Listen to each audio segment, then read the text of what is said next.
जंगल में घनघोर काले बादल छाए हुए, बिजली कड़क रही थी। रानो चिड़िया का पुराना टूटा फूटा घोंसला एक सूखी डाल पर टिका हुआ था। घोंसले के अंदर उसका बीमार पति टुन्नू चिड़ा दर्द से कराह रहा था और उसके दो छोटे बच्चे कुक्कू और गुड़िया भूख से बिलक रहे थे। माँ, बहुत जोरों की भूख लगी है। पेट में चूहे कूद रहे हैं। क्या आज भी हमें भूखे ही सोना पड़ेगा? हाँ माँ, कल भी तो बस पानी पीकर सोए थे। देखो ना, बाहर कितना अंधेरा है। मुझे डर लग रहा है। रानो ने भर आई आंखों को छिपाते हुए दोनों बच्चों को अपने पंखों में समेट लिया।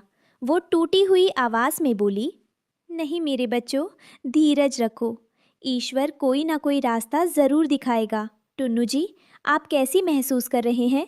थोड़ी सी हिम्मत रखिए। टुन्नू चीले ने खांसते हुए कहा। रानो, मैं तो इस बीमारी की वजह से उठ भी नहीं पा रहा हूँ। बच्चों को भूखा देखकर मेरा दिल फटा जा रहा है। काश मैं ठीक होता तो दाना लेकर आता। आप परेशान मत होइए, आप बस आराम कीजिए। मैं देखती हूँ, शायद कुछ मदद मिल जाए। रानो हिम्मत के पेड़ पर रहने वाले कालू कौवे और गोरी कौवी के आलीशान पक्के घोंसले के पास पहुंची। वहां मिठू तोता और भोलू कबूतर भी बैठे मकई के दाने मजे से खा रहे थे। कालू भाई, गोरी बहन, भगवान के लिए थोड़ी सी मदद कर दो। मेरे बच्चे 2 दिन से भूखे हैं और टुन्नू जी की तबीयत बहुत खराब है। मुझे बस थोड़े से दाने उधार दे दो, मैं आते ही लौटा दूंगी। रानो ने गिड़गिड़ाते हुए हाथ जोड़े। गोरी कौवी ने मकई का दाना चबाते हुए तिरछी नजरों से देखा। अरे हट, आई बड़ी उधार मांगने। रोज का यही नाटक है तुम्हारा। जब कमाने की औकात नहीं तो इतने बच्चे क्यों पैदा किए?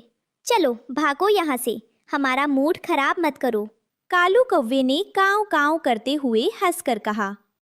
रानो, तुम्हारे पतिदेव तो राजा हरिश्चंद्र बने बैठे हैं। बीमारी का बहाना बनाकर सोते रहते हैं। जाओ, किसी और का दरवाजा खटखटाओ। हमारे पास मुफ्त का राशन नहीं है। रानो ने उम्मीद से मिट्ठू तोते की तरफ देखा। मिट्ठू भाई, आप तो बड़े नरम दिल वाले हैं। मुझे यकीन है आप मेरी मदद जरूर करेंगे। अरे चुप रहो रानो, अमीर और गरीब की दोस्ती कभी नहीं हो सकती। तुम्हारे उस टूटे घोंसले के पास खड़े होने में भी मुझे शर्म आती है। अपना ये रोना धोना बंद करो और जाओ यहाँ से। भोलू कबूतर ने भी मुंह फेर लिया। गुटरगू गुटरगू। सही कहा मिट्ठू भाई ने। इन गरीबों की आदत खराब हो गई है। आज मेरा वक्त खराब है, इसलिए आप लोग मेरा मजाक उड़ा रहे हैं। याद रखना, कुदरत का पहिया जब घूमता है तो अमीर को भी भिखारी बनते देर नहीं लगती। अभी रानो अपने घोंसले की तरफ लौट ही रही थी कि अचानक तेज आंधी चलने लगी। आसमान से आफत की बारिश बरसने लगी। हवा इतनी तेज थी कि बड़े बड़े पेड़ कांप रहे थे। बचाओ माँ, बचाओ! घोंसले से कुक्कू और गुड़िया की चीखें सुनाई दी। रानो तेजी से उड़कर पहुंची, लेकिन जैसे ही वो पहुंची, एक जोरदार हवा के झोंके ने उनके टूटे फूटे घोंसले को तिनका तिनका करके उड़ा दिया। रानो, बच्चों को संभालो। टुन्नू जी, कुक्कू, गुड़िया, रानो चिल्लाई। घोंसला पूरी तरह तबाह हो चुका था। रानो का परिवार बेघर हो चुका था। मूसलाधार बारिश में चारों पूरी तरह भीग रहे थे। ठंड के मारे बच्चों के पंख कांप रहे थे। माँ, बहुत ठंड लग रही है। हम कहाँ जाएं? रानो दोबारा हिम्मत जुटाकर कालू कौवे के घर के नीचे पहुंची। कालू भाई, दया करो, मेरा घोंसला टूट गया। मेरे बच्चे ठंड से मर जाएंगे। बस आज की रात अपने घर के छज्जे पर बैठ जाने दो। कालू कौवे ने खिड़की से मुंह निकाला और चिल्लाया। भाग यहाँ से भिखारी। अगर तुम्हें अंदर आने दिया तो तुम्हारी दरिद्रता हमारे घर में भी आ जाएगी। निकलो यहाँ से। उसने जोर से खिड़की बंद कर दी। रानो भागकर मिट्ठू तोते के पास गई। मिट्ठू भाई, मेरी गुड़िया को बचा लो, उसे बहुत तेज बुखार है। तुम्हारी हिम्मत कैसे हुई मेरे घर के पास आने की? भागो, नहीं तो चोंच मार मार कर अंधा कर दूंगा। पूरी दुनिया से दुत्कारी गई रानो अपने बीमार पति और बच्चों को लेकर घने जंगल की तरफ बढ़ने लगी। बारिश का कहर थमने का नाम नहीं ले रहा था। तभी रानो की नज़र इंसानों के छोड़े हुए एक खाली शिविर पर पड़ी। वहाँ जमीन पर एक बड़ी सी सफेद रंग की प्लास्टिक की तिरपाल पॉलीथीन पड़ी हुई थी। रानो के दिमाग में एक बिजली से कौंधी।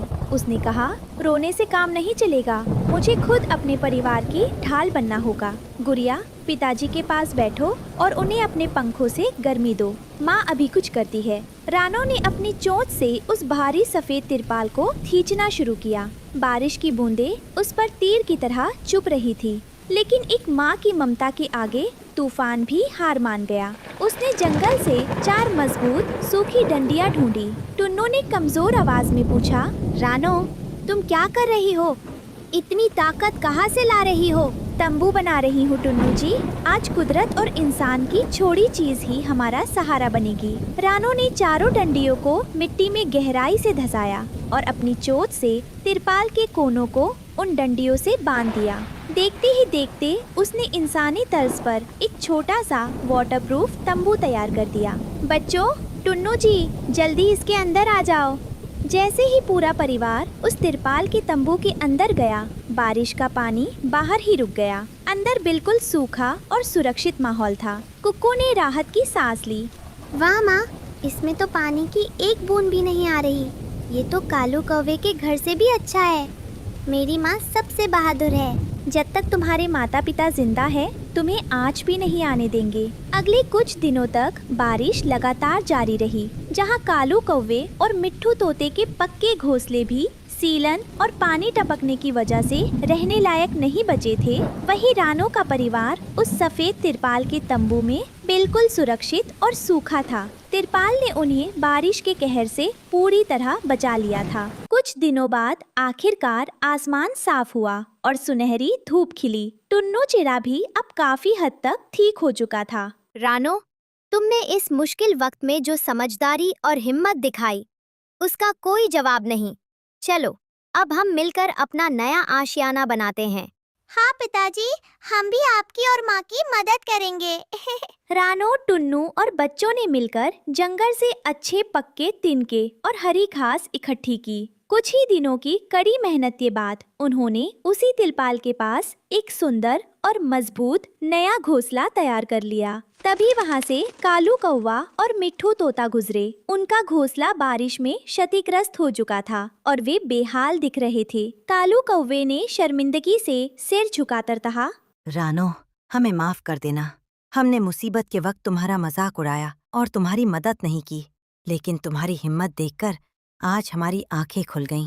हाँ रानो बहन, असली अमीर तो तुम हो, जिसके पास इतना बड़ा दिल और अटूट हौसला है। हमें अपनी गलती का एहसास हो गया है।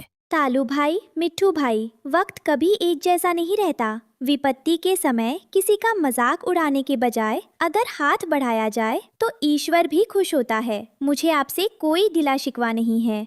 रानो की बातें सुनकर दोनों पड़ोसी पक्षी शर्म से पानी पानी हो गए। रानो चिड़िया ने अपनी मेहनत, सूझबूझ और उस सफेद तिरपाल की बदौलत न केवल अपने परिवार को बारिश के कहर से बचाया, बल्कि पूरे जंगल को स्वाभिमान और हौसले का एक अटूट पाठ भी पढ़ा दिया। अब उसका परिवार खुशी खुशी अपने नए घर में चहक रहा था।